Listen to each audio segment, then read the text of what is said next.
Assalamualaikum Ustaz Cengge. Assalamualaikum. Gimana? Alhamdulillah. Kabel pun kesesat tadi tidak putih. Oh iya. Saya mau ke MGFM ini pagi ini. Kita diundang untuk siaran di sana. Insya Allah di sana nanti kita akan mengabarkan tentang S2H. Semoga halayak masyarakat semakin paham dan mengenal S2H. Mungkin lancar lan dados saged terkenal wonten ing kutha Yogyakarta lan ndherekaken saged.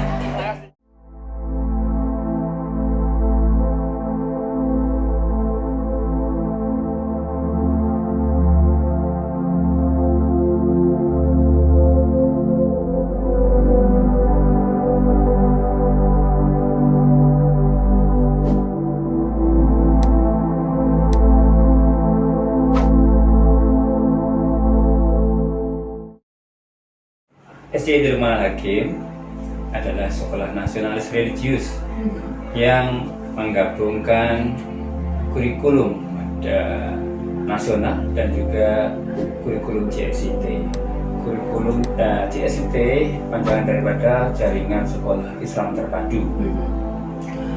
Tentu saja, insya Allah dengan tambahan kurikulum JSIT, selain kita menggenapi dan melengkapi kurikulum nasional, kita yakin ya, memiliki kelebihan daripada sekedar sekolah yang hanya menggenapi atau menuntaskan kurikulum nasional. SDI Dirman Hakim mempunyai misi terwujudnya generasi yang Qurani, berkarakter, berprestasi, dan berbudaya lingkungan. Dari visi itu ada beberapa indikator ya, yang bisa menjadi patokan ya, akan ketercapaiannya. Ya, ini yang pertama, mempunyai akidah, ibadah, dan akhlak sesuai dengan tuntunan Al-Quran. Yang kedua, mampu membaca Al-Quran dengan tartil beserta terjemahannya dan menghafal Al-Quran minimal 3 juz. Yang ketiga, tumbuh kesadaran untuk menjadi pribadi yang religius, nasionalis, mandiri, memiliki semangat gotong royong dan berintegritas. Ya. Itulah visi Dirman Hakim. Baik, tentu saja ini terwujudnya generasi yang Qurani, berkarakter, berprestasi, dan berbudaya lingkungan ya, Ustaz Siddiq ya. Baik, terkait dengan kurikulumnya juga nih, Ustaz, ini memadukan antara nasional atau nasionalis dan religius atau seperti apa? Ya, seperti tadi disampaikan bahwa kurikulum kami adalah mengikuti kurikulum Departemen Pendidikan dan Kebudayaan Indonesia, kurikulum nasional, dan alhamdulillah kita bahkan menjadi salah satu pilot project penerapan kurikulum 2013. Jadi kita sejak tahun 2013 kita sudah menggunakan kurikulum 2013. Ya. Dan alhamdulillah hampir katakanlah sepertiga daripada guru-guru kami itu punya predikat instruktur penerapan kurikulum 2013. Dan kita juga melengkapi kurikulum nasional tadi itu dengan kurikulum Jaringan Sekolah Islam Terpadu, di mana di sana penanaman karakter-karakter Qurani itu lebih ditekankan. Ya. Jadi kita menginginkan anak-anak kita memiliki akidah dan ibadah serta akhlak yang sesuai dengan Al-Quran. Ya. Tentu saja ini kita berharap dengan itu kita bisa menyiapkan generasi Indonesia menjadi pemimpin-pemimpin yang sebagaimana dicontohkan para pendiri bangsa dulu, ya, mereka yang punya jiwa nasionalis tapi juga memiliki semangat religiusitas yang tinggi, sehingga mereka bertahan atau bisa bahkan waktu itu ya bisa eksis ya, di dunia, meskipun waktu itu negara kita itu masih baru. Ya. Kita tahu sampai sekarang bahwa banyak tokoh-tokoh terdahulu itu di negara di luar negeri sana itu masih terkenal ya, karena karakter mereka yang begitu kuat ya. Seperti itulah yang kita ingin lahirkan daripada generasi-generasi yang kita didik di situ lagi. Baik, tentu saja menyiapkan pemimpin-pemimpin bangsa yang Betul. juga berkarakter Quran itu tadi ya, Ustaz Singgi ya. Nah, menarik ini sahabat ini karena SDIT Lukman Al-Hakim Yogyakarta kan sudah cukup terkenal ya, terkenal Masya Allah. Nah ini juga nanti bagaimanakah SDM yang disiapkan pada tantangan dunia pendidikan begitu ya, Ustaz Singgi ya. Apalagi tadi sudah disebutkan kalau ternyata sudah menjadi instruktur ya kalau di kurikulum 2013. Baik, nanti kita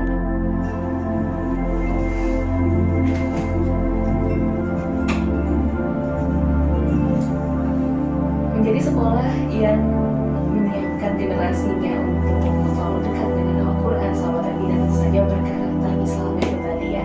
SDIT Lukman Al-Hakim Yogyakarta memberikan salah satu visinya, ini adalah terwujudnya generasi yang Qurani, berkarakter, berprestasi, dan tentu saja berbudaya luhur.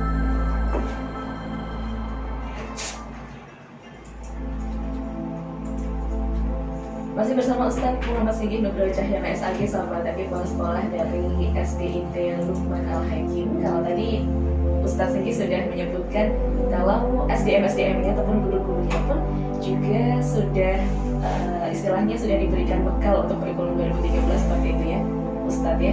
Nah ini lalu untuk SDM-nya ini sebagian besar seperti apa Ustadz? Apakah memang memegang sertifikat atau juga tentu saja kalau yang membaca Al-Quran, khusus membaca Al-Quran adalah seorang hafiz dan hafizah atau seperti apa Ustadz?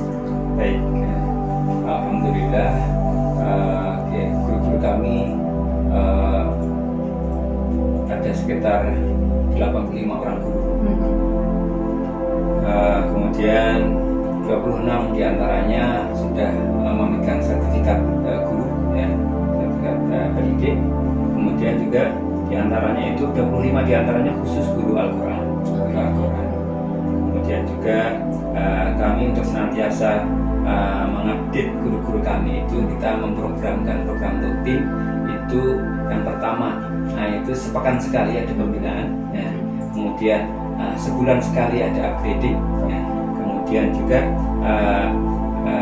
ada target hafalan setiap tahun, penambahan target hafalan, dan juga kita memfasilitasi ya teman-teman kita yang mempunyai talent kecakapan tertentu yang untuk diupdate dan juga diapresiasi ya, gitu ya. Baik, berarti ada pelatihannya dan juga ada apresiasinya guru-guru di sana seperti itu ya Ustadz ya. Jadi kalau dari program-program unggulan sendiri nih Ustadz dari SDIT Lukman Al-Hakim Yogyakarta apa saja sih? Ya, jadi program unggulan kami diantaranya adalah tahsin Al-Quran untuk semua anak-anak kami. Jadi harapannya nanti target kami ya gitu ya, itu setiap anak yang lulus dari SDIT Lukman Hakim nanti insya Allah mereka bisa membaca Al-Quran itu dengan tartil ya, dengan tartil sesuai dengan tajwid ya.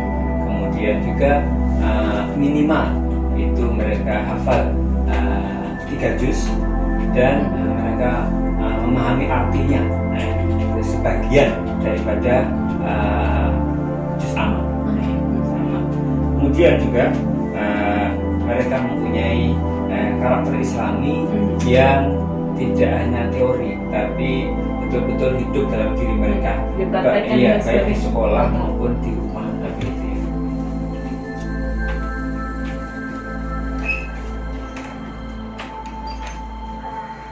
Kami juga mempunyai program untuk menguatkan karakter anak-anak kami yang kita kita susun menjadi program yang terencana dan terukur gitu ya.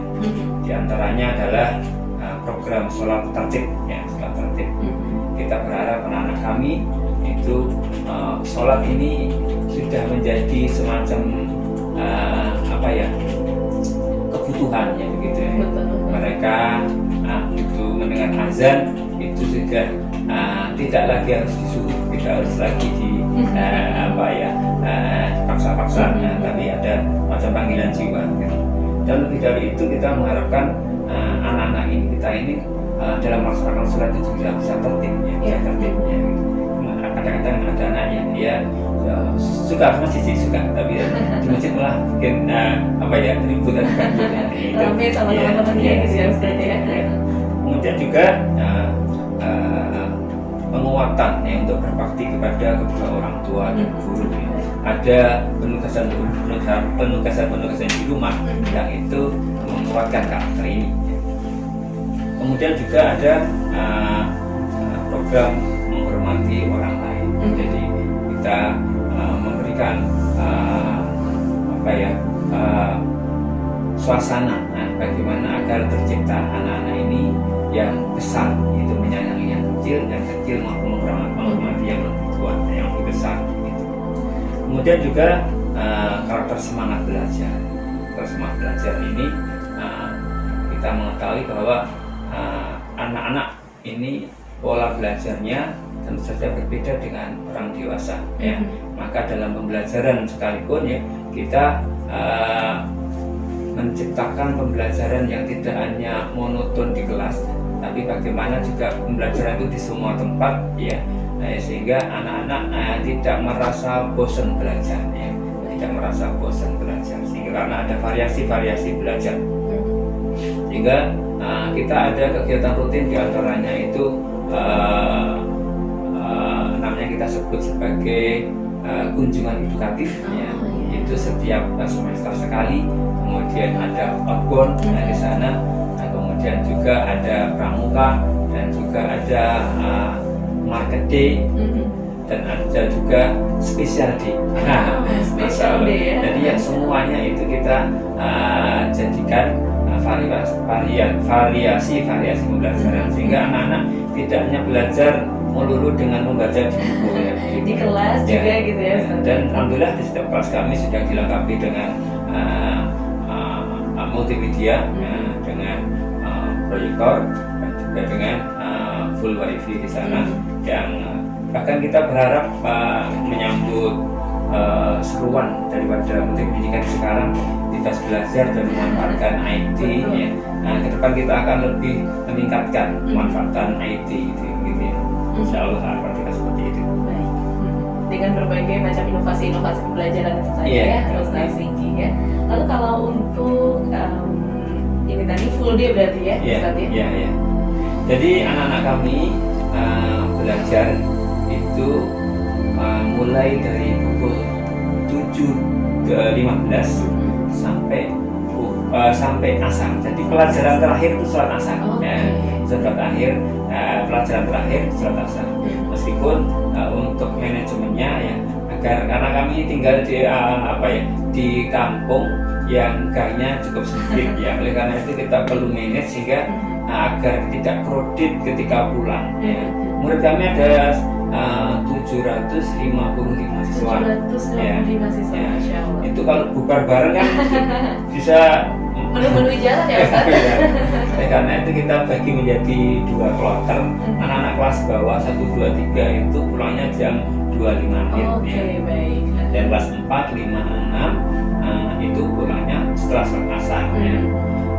Tapi itu faktanya nanti jam pulangnya jam segitu belum ada pulang karena masih ada lagi ekstra gitu ya setelah itu, sehingga jam terakhir kegiatan itu jam setengah lima udah bersih gitu ya. Sebagian besar sudah pulang. Ada kegiatan yang kalau ekstra begitu, ada yang cuma sepekan sekali, tapi kita punya ekstra yang kita sebut sebagai pesantren tahfidz itu 4 hari ya, mulai dari Selasa, Rabu, Kamis, Jumat. Selasa, Rabu, Kamis, Jumat, dan hari Jumat anak-anak mabit pulangnya Sabtu pagi. Ada mabit berarti? Iya, setiap pekan kecuali pekan pertama. Pekan pertama, karena pekan pertama hari Sabtu kita gunakan untuk upgrading guru, sehingga biar gurunya sempat ulang dulu sehingga pekan pertama anak-anak tidak mabit. Baik, berarti setiap pekannya ada pesantren tahfidz itu tadi ya? Iya, selama 4 hari. Selama 4 hari. Nah ini dari kelas 1 boleh ikut atau hanya beberapa kelas saja sih Ustaz kalau untuk pesantren tahfidz? kita dari semula rencanakan Pasafit ini penajaman, sehingga anak-anak yang masuk ke sana itu anak-anak yang lulus seleksi. Jadi kita seleksi, ada minimal kelasnya, maksudnya minimal paling tidak kelas 3, nanti kelas 3, kemudian dia lulus seleksi, sehingga anak-anak yang masuk di Pasafit ini ya termasuk menjadi anak-anak yang tanda petik lebih bergengsi, pilihan ya, anak mereka punya kompetensi lebih ya. Dan alhamdulillah juga dengan adanya itu capaian-capaian mereka itu melebihi jauh daripada teman-temannya di kelas reguler yang pernah ada yang sampai 20 dan sebagainya, sesuai dengan kemampuan siswa dan ketekunannya masing-masing gitu. Baik, berarti itu kan termasuk program pembinaan siswa berprestasi juga ya. Iya. Salah satunya adalah pesantren Tahfiz yang memang diadakan juga di SDIT Lukman Al-Hakim Yogyakarta. Lalu ada apa saja program-program pembinaan siswa? Mungkin olimpiade juga banyak ya Ustadz ya? Jadi kita ada namakan kelas takhusus, kelas takhusus itu ada 2, yaitu kelas takhusus Al-Quran dan kelas takhusus Sains. Kelas takhusus Al-Quran ini kita berikan target yang lebih daripada kelas reguler. Mereka kalau kelas reguler kita targetnya lulusnya 3 juz, kalau kelas takhusus ini targetnya 5 juz. Kemudian satu lagi ada kelas takhusus Sains. Kelas takhusus Sains ini adalah pembibitan dan pembinaan anak-anak yang akan kita ikutkan untuk olimpiade gitu ya. Ke depan akan kita tambah 1 kelas lagi, yaitu kelas bahasa Inggris. Karena yayasan kami sangat concern agar anak-anak ini mempunyai kemampuan bahasa tingkat nasional gitu ya. Nah, kita minta doanya kepada pendengar sekalian ya, agar tahun depan ini juga bisa kita mulai. Amin ya rabbal alamin. Saja dengan berbagai macam kolaborasi antara guru, siswanya, dan orang tua juga ini Ustadz ya. Nah, apakah ada forum juga nih Ustadz terkait kedekatan dengan sekolah dan orang tua? Tapi nanti kita bahas di segmen selanjutnya ya, Ustadz Singgi ya. Silakan sahabat nanti yang ingin bergabung bersama kami, masih ada waktu di 0815786123 atau telepon di 0274 bersama SDIT Lukman Al-Hakim Yogyakarta.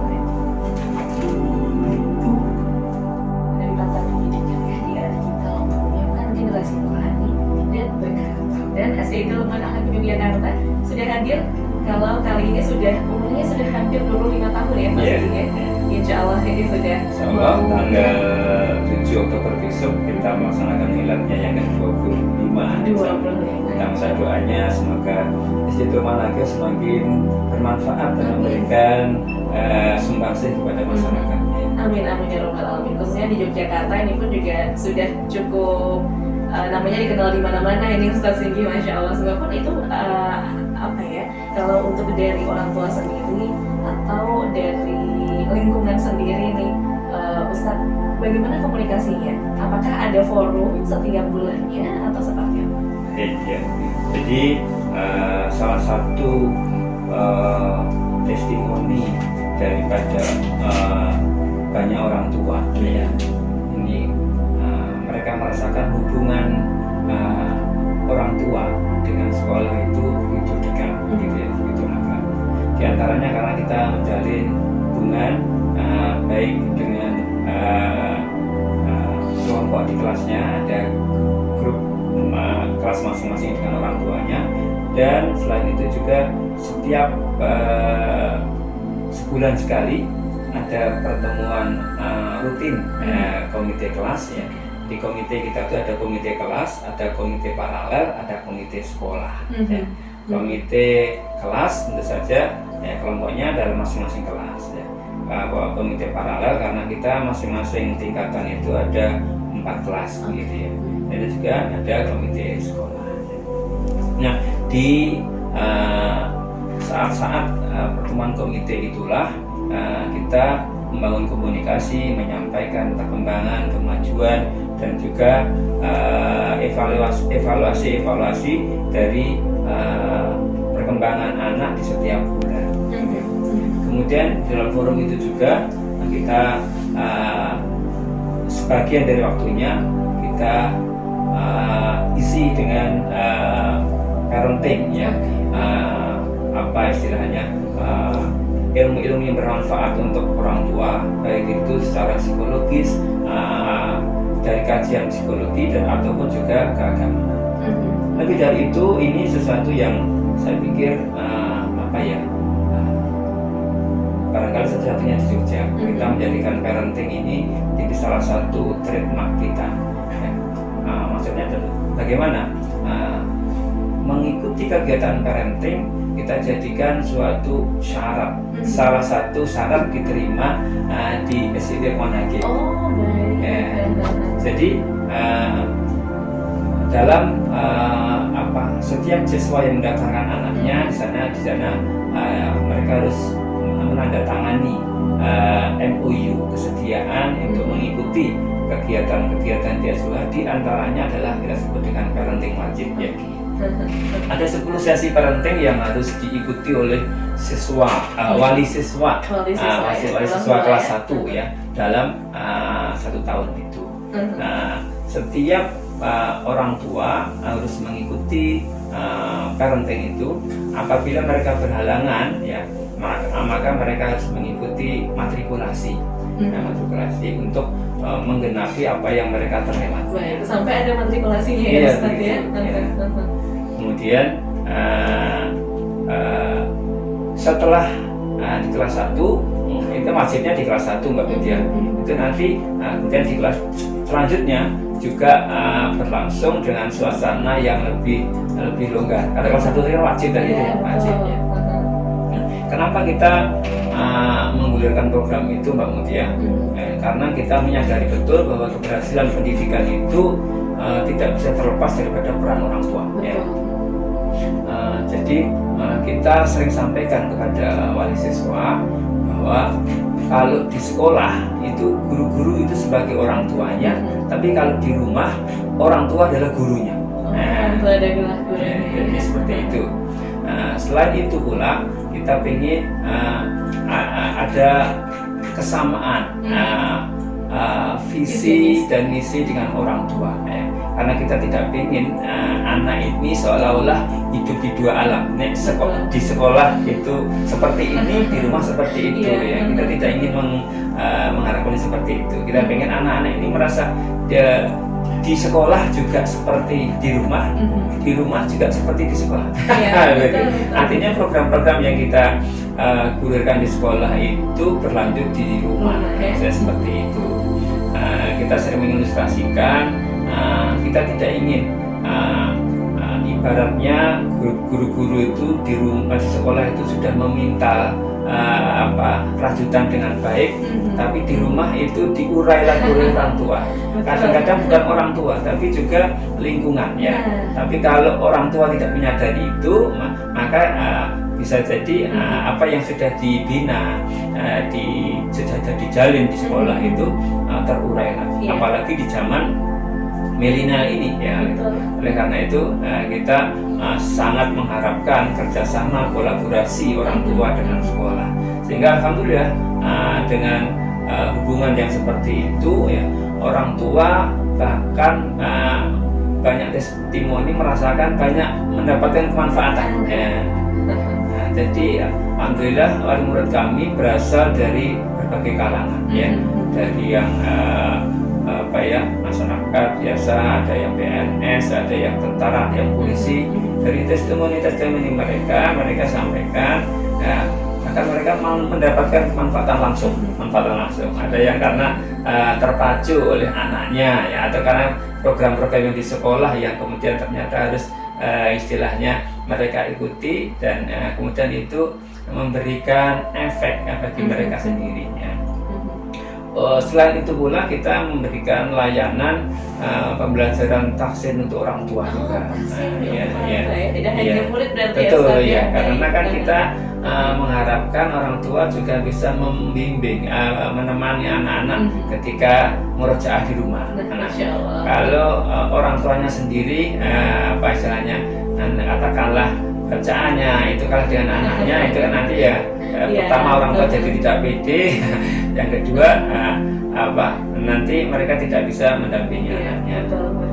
Dan beberapa hal itulah yang kemudian orang tua rasakan itu sangat bermanfaat. Dan ada orang tua yang memberikan testimoni, barangkali kalau jenengan lihat saya ketika awal datang sama sekarang jadi jauh berbeda sekali ya, karena ada sentuhan-sentuhan nuansa keluarga yang kita gulirkan itu yang kemudian menyadarkan mereka untuk berubah menjadi lebih baik gitu. Nah ini poinnya menarik ini Ustadz, karena biasanya kan muridnya saja ya, atau anak-anaknya saja, putra-putrinya saja yang memang dibentuk dari sekolah, tapi ternyata orang tua atau walinya pun juga ikut belajar juga begitu ya di SLH ini. Baik, nah nanti kita sebelum kita bahas lebih lanjutnya yang terkait tadi program-program menarik ataupun ekstrakurikuler juga, ini ada yang telepon di line telepon kita sapa dulu ya. Assalamualaikum warahmatullahi wabarakatuh.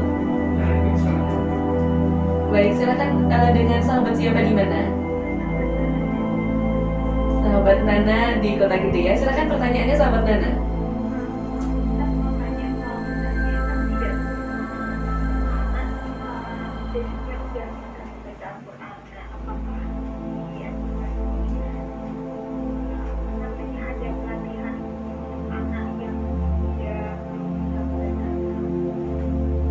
Baik, cukup sahabat Nana. Baik, terima kasih sahabat Nana. Assalamualaikum warahmatullahi wabarakatuh. Baik, Ustadz, ini pertanyaannya adalah ketika putra-putrinya itu belum bisa membaca Al-Quran tapi ingin dimasukkan ke SLH seperti itu. Nah ini apakah di kelas satunya juga ada pembimbingan lagi atau seperti apa? Nah, nanti kita bahas di segmen terakhir ya, Ustadz ya. Lalu jika ada pertanyaan yang sudah masuk di WA, nanti insya Allah kita akan bahas. Awal lagi masih ada waktu di 081578600923 ataupun juga melalui WA kami, masih kami tunggu di 081578600923. Telepon seperti sahabat Nana tadi di 0274884205. Masih bersama Ustadz Muhammad Sigih Nur Hajahnya, sahabat kepala sekolah dari SD gitu ya. Sudah bergabung di line telepon kami ini Ustadz Sigih menanyakan terkait kalau ada calon siswa ini yang belum bisa membaca Al-Quran sama sekali, apakah ada pembimbingan di sana atau seperti apa? Baik, jadi kita menerima siswa dari semua keadaan, baik mereka yang sudah siap atau sudah mampu membaca Al-Quran atau yang untuk kelas 1 sampai kelas 2 itu kita anggap sebagai kelas persiapan. Di sana anak-anak masih diajarkan. Sebelumnya ketika pendaftaran itu kita akan ada placement test ya, untuk memetakan siswa kemampuan siswa seperti apa, kemampuan membacanya seperti apa, kemampuan membaca Al-Quran seperti apa, kemampuan berhitungnya seperti apa. Kemudian daripada hasil placement test itu kita jadikan patokan untuk bimbingan pada mereka, mana-mana yang perlu dikuatkan, apakah baca Al-Quran yang perlu dikuatkan, atau apakah berhitung yang perlu kita kuatkan, apakah membaca yang kita kuatkan, sehingga nanti pada saatnya ketika anak-anak harus saatnya berlari, mereka bisa berlari bersama gitu ya. Jadi tidak perlu khawatir ayah bunda yang apabila ananda itu membaca Al-Qurannya itu belum lancar untuk masuk di SD di rumah lagi. Baik, berarti tidak usah khawatir ya Ustadz ya, insya Allah akan ada bimbingan-bimbingannya di SLH nanti ini sahabat Nana tadi, terima kasih. Ada juga sahabat Utik di Piyungan ini Ustadz Segih yang menanyakan bagaimana caranya Ustadz menyeimbangkan ataupun mengkolaborasikan ya dalam lingkungan sekolah terkait Qurannya, lalu religiusnya, dan juga tadi ada juga berbudaya lingkungannya. Nah ini seperti apa? Baik, jadi kan semuanya berangkat daripada kepahaman kita bahwa agama Islam itu ya agama kehidupan. Ya, dia meliputi kita dari sejak bangun tidur sampai mau tidur lagi, sehingga sesuatu yang kita ajaran kepada anak-anak kita biasakan bahwa tidak ada pembedaan, tidak ada pemisahan antara ini ilmu agama atau ilmu dunia. Ya. Dalam setiap pembelajaran selalu ditekankan ada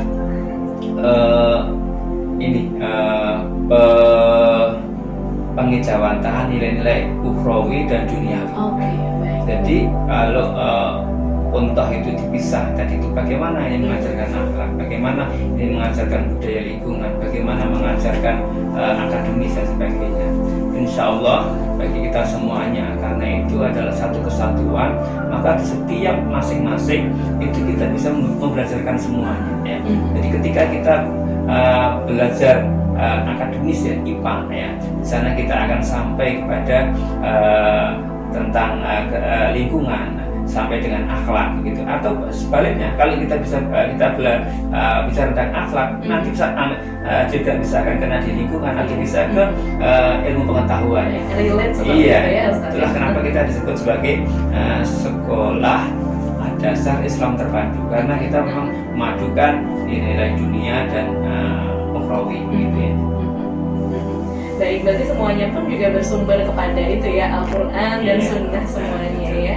Jadi insya Allah pun bisa dikolaborasikan, terutama dengan SDM tadi yang tentu saja kualitasnya tidak main-main ya Ustaz ya. Apalagi tadi kalau parenting ataupun orang tua ini kan ada pengajaran, nah itu juga dari guru-guru putra-putrinya ya Ustaz ya. Ya, untuk parenting ya, kita hadirkan narasumber yang kompeten di bidangnya, juga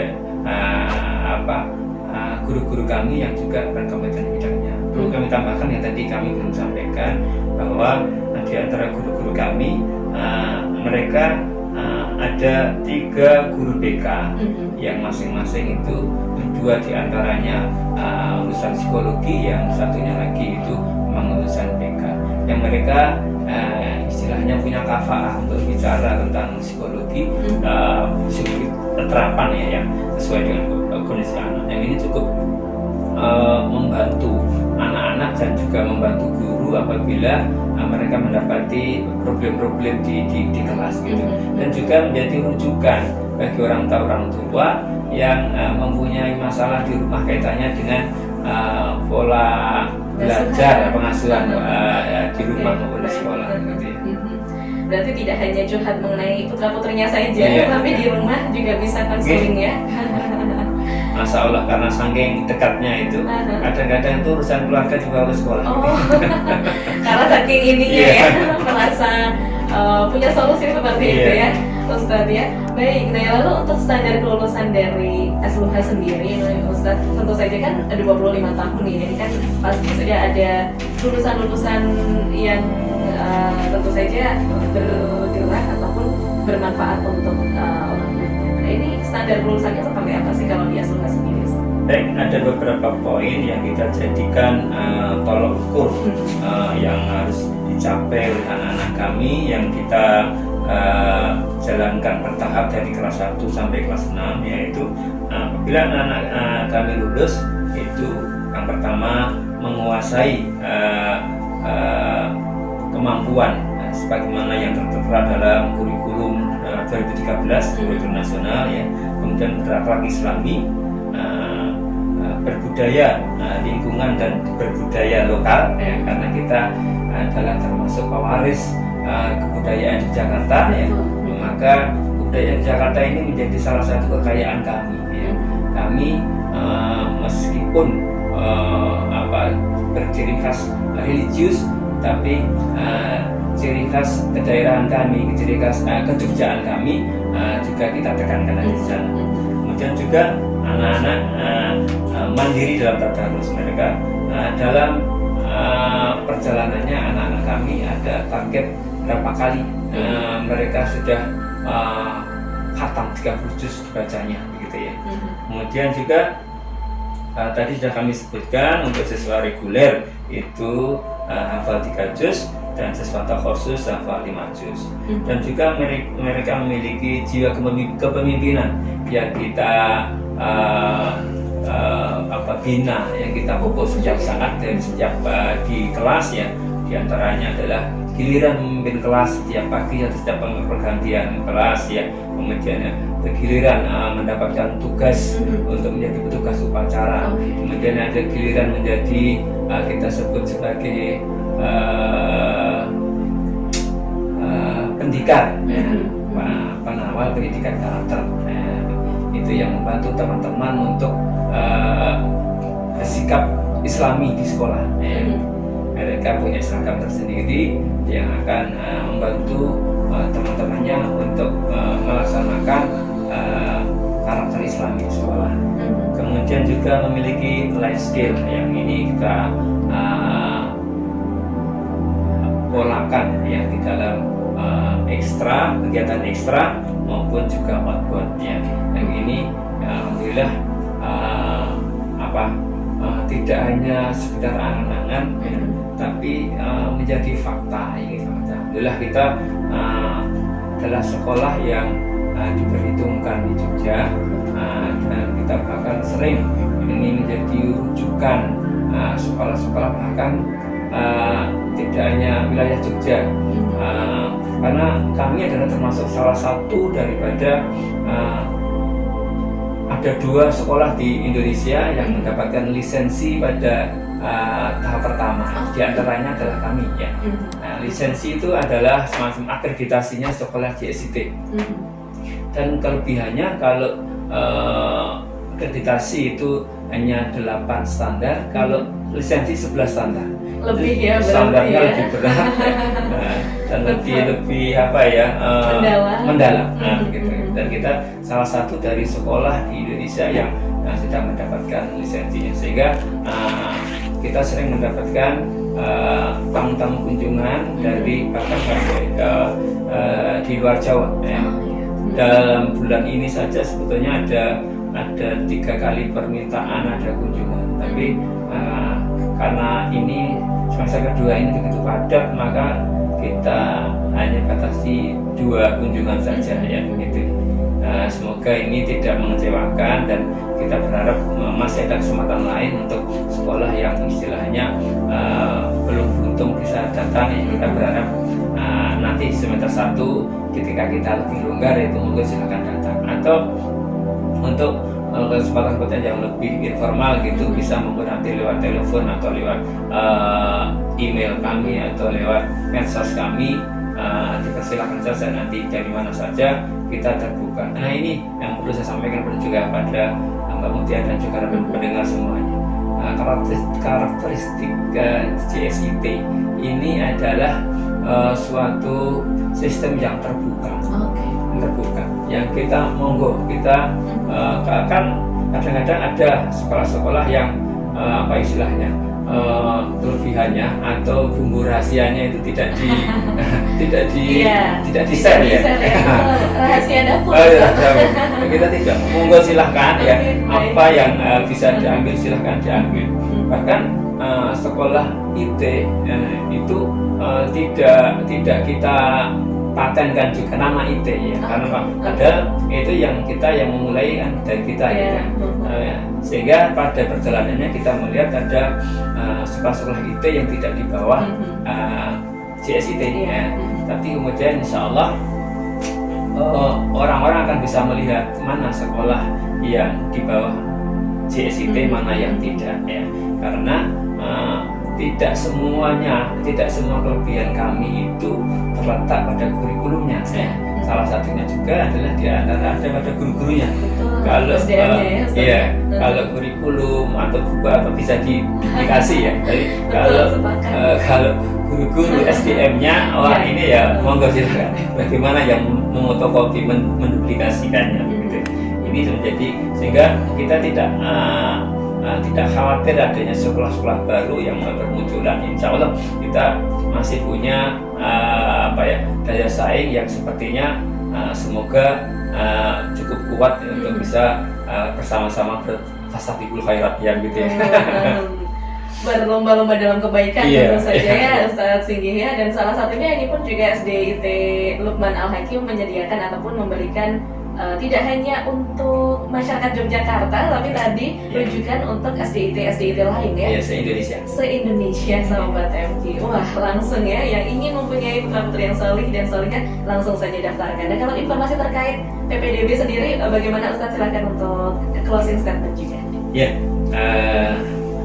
Dipersilahkan kepada ayah bunda yang mendaftarkan anandanya ya, bisa lihat di website kami di www.sdidrukmanalhakim.jogja.sjh.id atau di call center kami ya, nomor WA 082136727278. Nah, saya ulangi 082136727278 ya. Ini bagaimana ayah bunda bisa menghubungi kami. Kemudian untuk tambahan ya, agar ayah bunda semakin yakin dengan kita ya, kita sudah berpengalaman selama 25 tahun. Alhamdulillah kita selama ini dari sejak awal itu akreditasi mendapatkan A. Selalu ya. Kita minta doanya semoga nanti, karena April atau Mei ini kita juga akan akreditasi. Minta doanya kepada semua pendengar, ayah bunda semuanya, agar kita bisa mempertahankan akreditasi A ini. Dan jika tadi sudah mendapatkan lisensi dari JSIT dan juga kita memiliki SDM yang kompeten. Begitu Mbak Ujian, apa masih ada lagi yang perlu? Mungkin pesan-pesan untuk orang tua ini Ustadz. Baik ayah bunda semuanya, pasti kita semuanya mengharapkan, bercita-cita menjadi anak-anak yang solih dan solihah. Tentu saja itu adalah harapan doa kita semuanya. Tapi Allah akan melihat ya, bagaimana ikhtiar kita ya, untuk mendapatkan itu ya. Maka SD Tirpunal Hakim hadir untuk membantu ayah bunda dalam mengikhtiarkan untuk mendapatkan atau mempunyai anak-anak yang solih dan solihah. Oleh karena itu marilah silakan bergabung dengan kami semuanya untuk berikhtiar mendapatkan anak yang solih dan solihah yang akan memberikan kemanfaatan kita dunia dan di akhirat, yang mendorong kita semuanya untuk bersama-sama masuk surga. Amin ya rabbal alamin. Barakallah Ustadz Sigi ini bersama teman-teman juga di SDIT Luqman Al-Hakim. Sehat selalu Ustadz, terima kasih. Kami tunggu bergabung kembali ke MJFM Yogyakarta untuk berbagi spiritnya juga, berbagi semangatnya juga untuk tadi Astagfirullah khairat ya Ustadz ya. Terima kasih Ustadz. Wassalamualaikum warahmatullahi wabarakatuh. Waalaikumsalam.